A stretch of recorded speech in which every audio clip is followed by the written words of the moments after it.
ఇస్తే దాని మీద ఎక్కడ కాంగ్రెస్ ప్రజాప్రభుత్వానికి అదేవిధంగా బీసీలకు న్యాయం జరుగుతుందో కాంగ్రెస్ పార్టీకి ప్రభుత్వానికి పేరు వస్తుందనే దురుద్దేశంతో బీజేపీ బీఆర్ఎస్ నాయకులు కూడగలుపుకొని ఇవాళ కోర్టులలో వెళ్ళి కేసులు వేసినటువంటి విషయం మనందరికీ తెలిసింది. ఇవాళ మొన్ననే హైకోర్టుకి వెళ్తే హైకోర్టు రేపు 8న కూడా ఇవాళ జడ్జిమెంట్ ఉంది.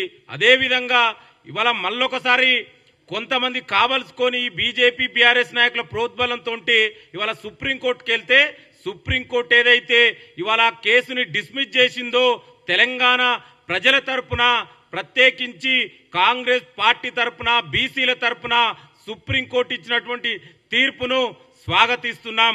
అంటే ప్రజాప్రభుత్వం ఎంత చిత్తశుద్ధితోటి ఇవాళ బీసీలకు న్యాయం జరగాలి, సామాజిక న్యాయం సమన్యాయం ఏదైనా చేస్తుందంటే అది కాంగ్రెస్ ప్రజాప్రభుత్వం ద్వారా మాత్రమేమని ఎన్ని అడ్డంకులు సృష్టించినా కూడా ఏదైతే ఆనాడు మా నాయకుడు రాహుల్ గాంధీ గారు చెప్పారో జిత్నా ఆబాదీ ఉత్నా భాగీదారీ దానికి అనుగుణంగానే యాజ్ ఏ మేనిఫెస్టో కమిటీ మెంబర్గా ఆనాడు చైర్మన్ శ్రీధర్ బాబు గారి ఆధ్వర్యంలో కాంగ్రెస్ పార్టీ మేనిఫెస్టోలోనే పెట్టడం జరిగింది.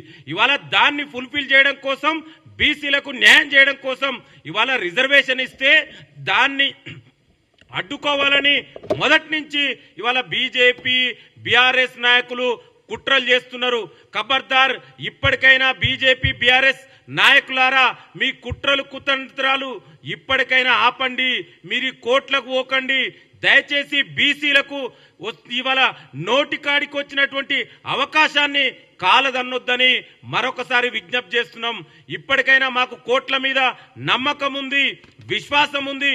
డెఫినెట్ కూడా ఇవాళ హైకోర్టు ఏదైతే తీర్పిచ్చిందో డెఫినెట్ కూడా ఎల్లుండి 8న సుప్రీంకోర్టు ఇచ్చిన తీర్పు మాదిరిగానే ఎల్లుండి హైకోర్టులో కూడా ఇవాళ బీసీ 42% రిజర్వేషన్కు అనుకూలంగా తీర్పు వస్తుందని మేము వెయిట్ చేస్తున్నాం. ఆ నమ్మకం విశ్వాసం మాకుంది.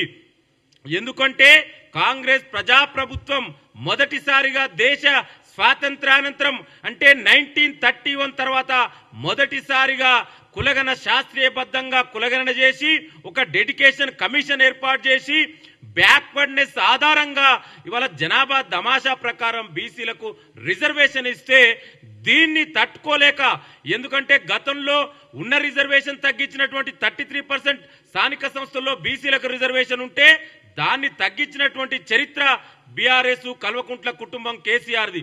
అదేవిధంగా ఇవాళ 11 సంవత్సరాలుగా బీసీలని మోసం చేస్తున్నటువంటి బీజేపీ నరేంద్ర మోడీ ఇవాళ కాంగ్రెస్ పార్టీ ఒక చారిత్రాత్మకమైనటువంటి నిర్ణయం తీసుకొని బీసీలకు ఒక గొప్ప అవకాశం ఇవ్వాలి, వాళ్ళు స్థానిక సంస్థల్లో రిజర్వేషన్ ఇవ్వాలనే గొప్ప నిర్ణయం తీసుకుంటే దీన్ని తట్టుకోలేక జీర్ణించుకోలేనటువంటి బీజేపీ బీఆర్ఎస్ నాయకులు వాళ్ళ అనుచరుల ద్వారా ఇవాళ కోర్టులకు పోతురు.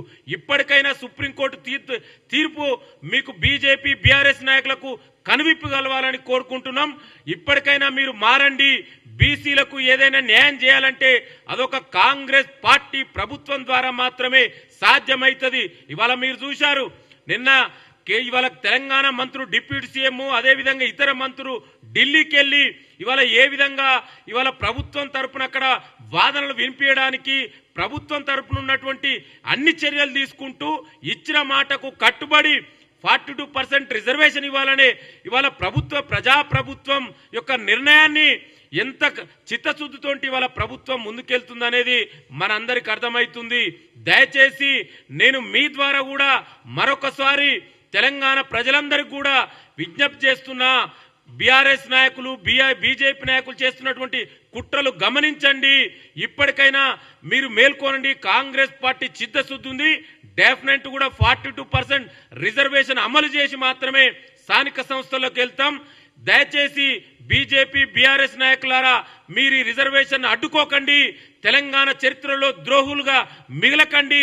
మీరు గనక ఇదే కుట్రలు చేస్తే రేపు రాబోయే రోజులలో బీజేపీ బీఆర్ఎస్ నాయకులని తెలంగాణలో ఉన్నటువంటి సబ్బండ వర్గాలు ప్రత్యేకించి బీసీలు మిమ్మల్ని తరిమి కొడతారని తెలియజేసుకుంటూ మరొకసారి సుప్రీంకోర్టు ఇచ్చినటువంటి తీర్పును స్వాగతిస్తున్నాం. Thank you.